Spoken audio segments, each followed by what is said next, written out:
Hello students, welcome back in maths session. I am Smita teacher. Today we are going to start chapter number 14 statistics. Students, this is very interesting and scoring chapter. So please pay attention and study this chapter very carefully. We know that statistics is the study of collection, organization, analysis, interpretation and presentation of data. In the previous class, we have studied the classification of given data into ungrouped frequency distribution and group frequency distribution. Also, representation of data such as bar graphs, histograms, frequency polygons, etc. and mean median mode for the ungrouped data. There are two types of data, ungrouped data and group data. Group data is the data that has been organized into several groups called classes, whereas ungrouped data that obtained in original form, it is just a list of numbers.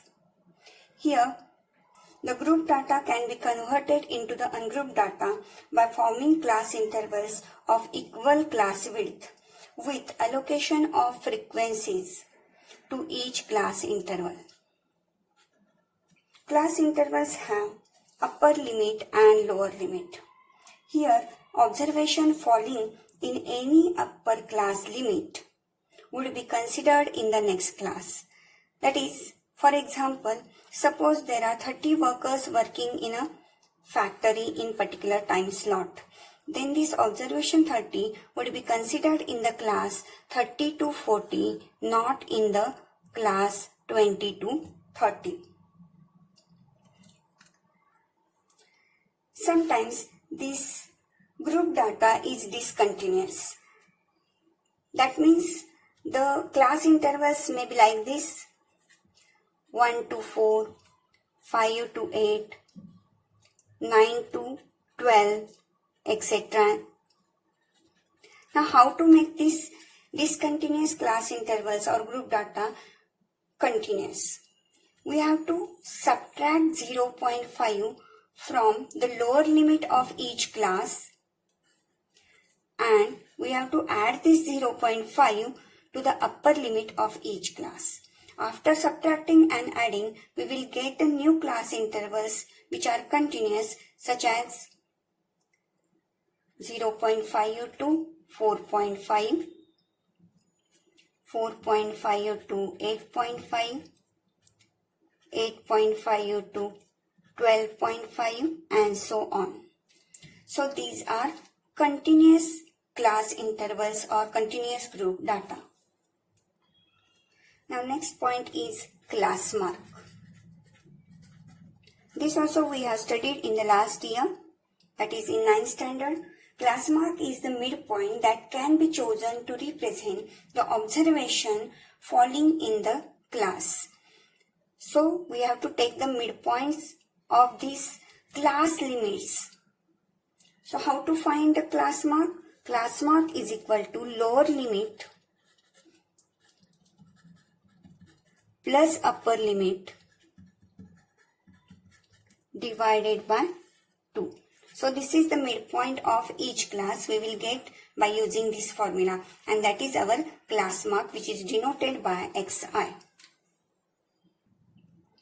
Now let us see what is central tendency. Every statistical data has a central tendency to cluster or to group around a certain value, possibility at the center of the observation. This tendency of statistical data is known as central tendency. Now what are the measures of central tendency? A numerical value which represents the entire statistical data is called measure of central tendency of that data. The different ways of measuring central tendency of a statistical data are mean, mode, median. Now in this chapter, we shall extend the study of these three measures, that is mean, median, mode, from ungrouped data to that of group data. We shall also discuss the concept of cumulative frequency, the cumulative frequency distribution, and how to draw cumulative frequency curves called abuse. Now let us go with mean. Arithmetic mean is obtained by dividing the sum of the values of all observations by the total sum of observations. Now, mean is represented by x bar. Now, sum of the values of all observations. Suppose x1, x2, x3 up to xn are the observations. Then sum of all these observations, that is x1 plus x2 plus x3 plus up to xn divided by total number of observations, that is n.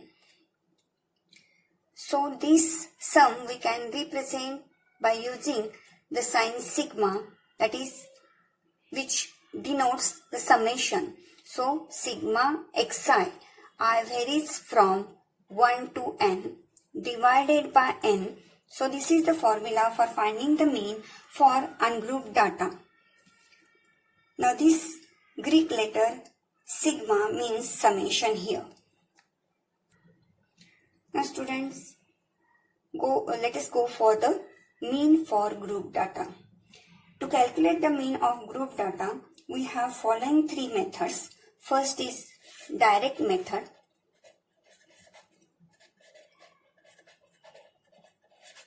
Second, assumed mean method.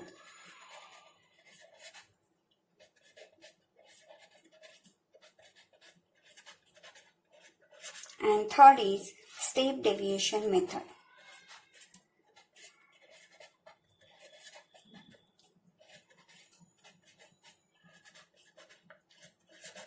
Now first is direct method. In direct method,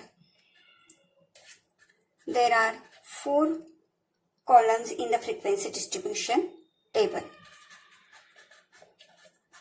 So here we have to prepare the 4 columns in the frequency distribution table. First column is of class intervals.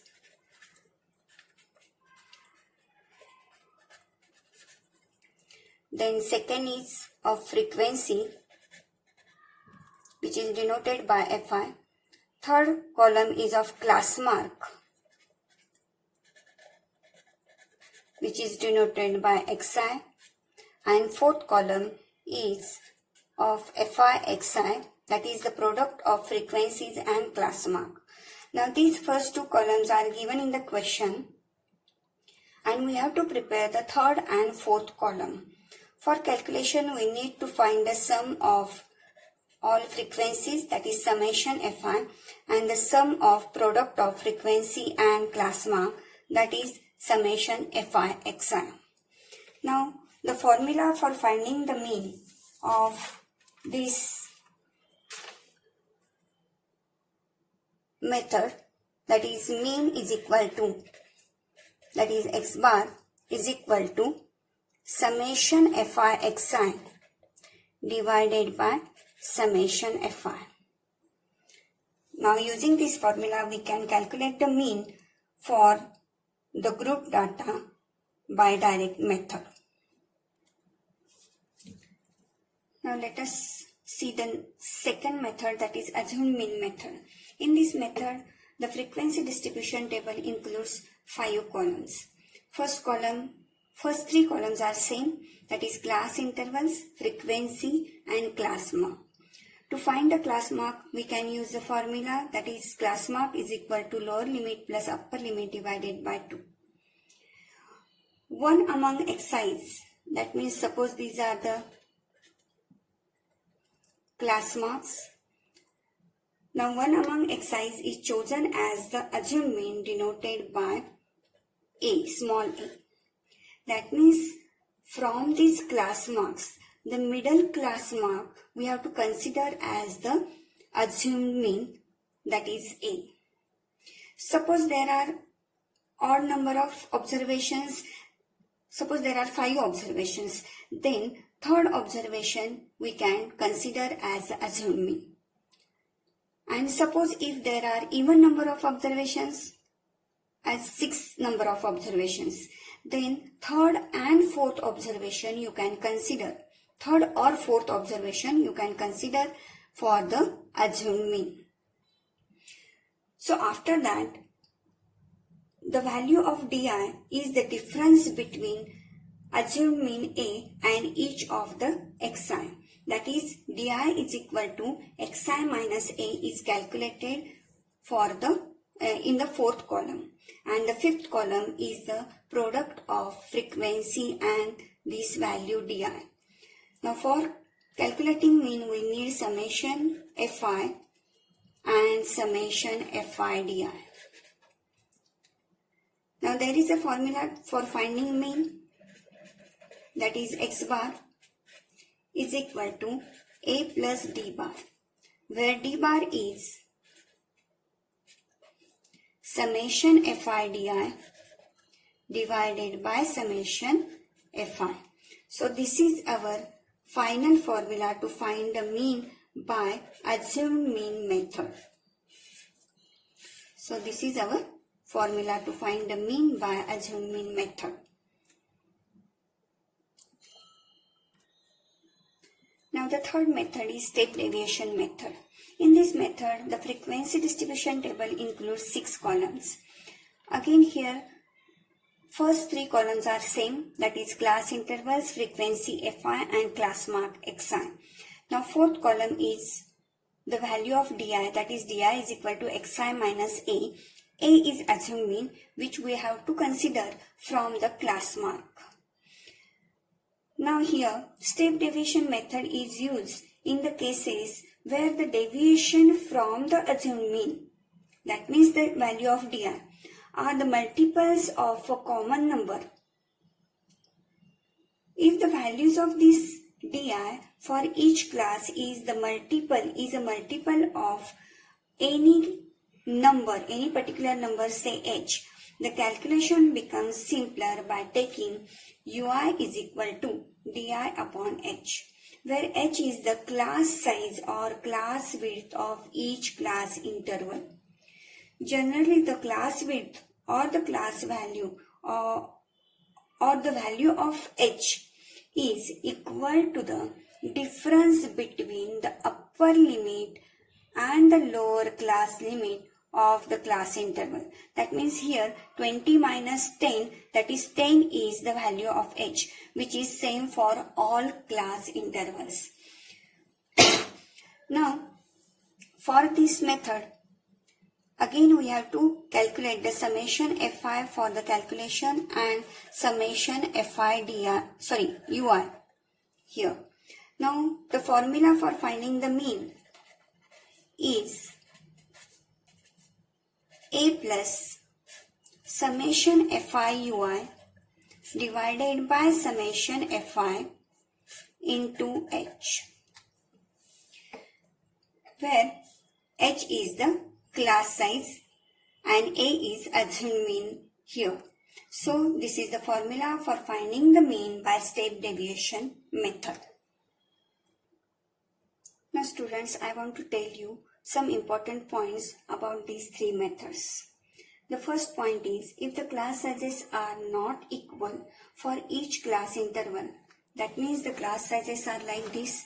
See in question number 8 from the exercise 14.1, the class intervals are given like this: 0 to 6, 6 to 10, 10 to 14, 14 to 20, 20 to 28, 28 to 38, 38 to 40. Now check the class sizes of each class. Here the class size is 6. Here class size is 4. How to calculate the class size? Upper limit minus lower limit divided by 2. Upper limit minus lower limit. So here the 6 minus 0 is 6. So class size of the first class interval is 6. Then upper limit minus lower limit, that is 10 minus 6 is 4 here. So the class size of this class interval is 4. Now here class size is 4 again. Here class size is 6. Here 8. Here 10 and here 2. So here everywhere there is the class sizes are different. Now at this situation you have no need to do any changes. You have to find only the xi and do the calculation. Mostly you have to use the assume mean method or step deviation method for this type of sums. Now second point, if the given data is discontinuous. Now we know that discontinuous data means suppose 1 to 4. The class intervals are like this: 1 to 4, 5 to 8, then 9 to 12, and so on. If the given data is discontinuous, there is no need to convert it into the continuous data while finding the mean, because the value of xi of each class interval would be same either class interval is continuous or discontinuous. This is discontinuous given data. So what is the class mark of this data? Here 4 plus 1, that is upper limit plus lower limit divided by 2. So 4 plus 1, 5. 5 upon 2 is 2.5. So the class mark for this discontinuous data is 2.5.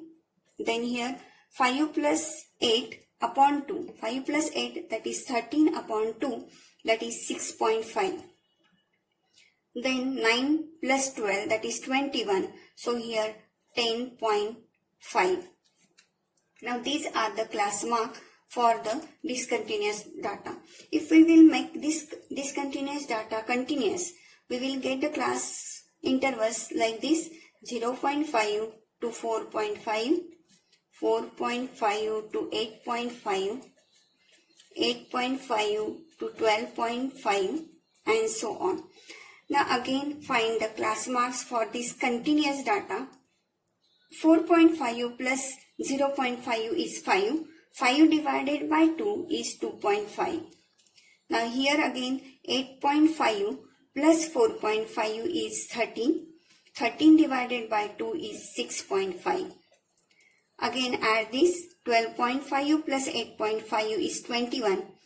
21 divided by 2 is 10.5, and so on. So for both the discontinuous data and continuous data, the class marks are same. So there is no need to convert the discontinuous data into the continuous data. Now the third point, the mean obtained by all these three methods is always the same. Fourth important point is, the choice of method to be used depends on the numerical values of xi and fi. That means the values of fi, that is given frequencies, and the class marks. From those values we have to decide which method we have to use there. Now fifth point, that is, if the xi and fi are sufficiently small, that means these two values are small, then we can use the direct method. If xi and fi are numerically large numbers, then we can use assume mean method or step deviation method. Now let us start exercise 14.1. Question number 1. A survey was conducted by a group of students as a part of their environment awareness program, in which they collected the following data regarding the number of plants in 20 houses in a locality. Find the mean number of plants per house. Now here the class intervals and the frequencies, that is number of plants and the number of houses, are given here. Which method did you use for finding the mean and why? Now you can observe this given number of plants and number of houses. These numbers are small, so we can use here direct method. Now let us start solving the sum. Now here number of plants, that is class intervals, we have to write in the first column, that is 0 to 2, 2 to 4, 4 to 6, 6 to 8, 8 to 10, 10 to 12, and 12 to 14. Here class intervals are continuous. Now number of houses, that is frequencies, that is 1, 2, 1 again, 5, 6, 2, 3. These are the corresponding frequencies to each class interval. Now we have to find the class mark.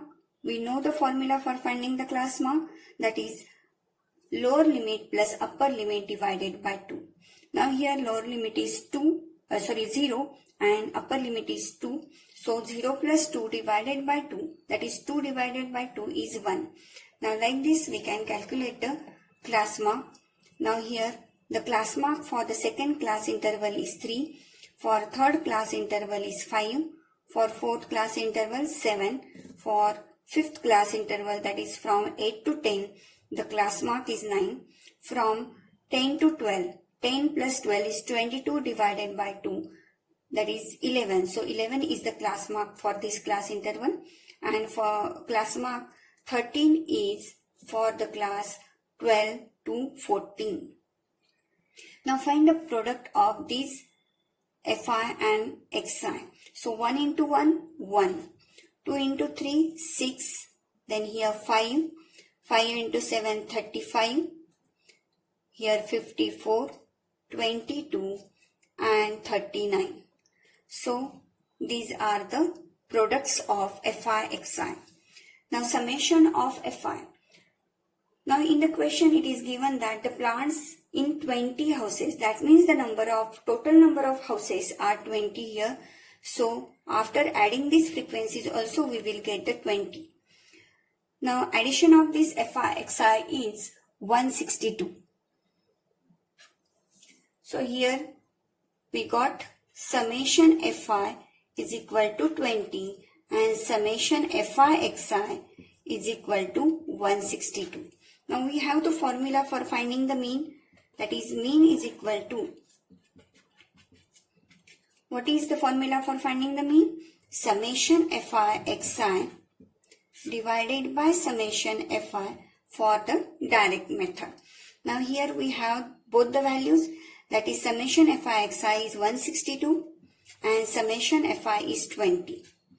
Now after dividing 162 by 20, we will get here 8.1, because 28 160 remains 2 and decimal point here, and 21s are 20. So 8.1 is the mean value. So the number of plants per house is 8.1. So here we can write the answer, number of plant per house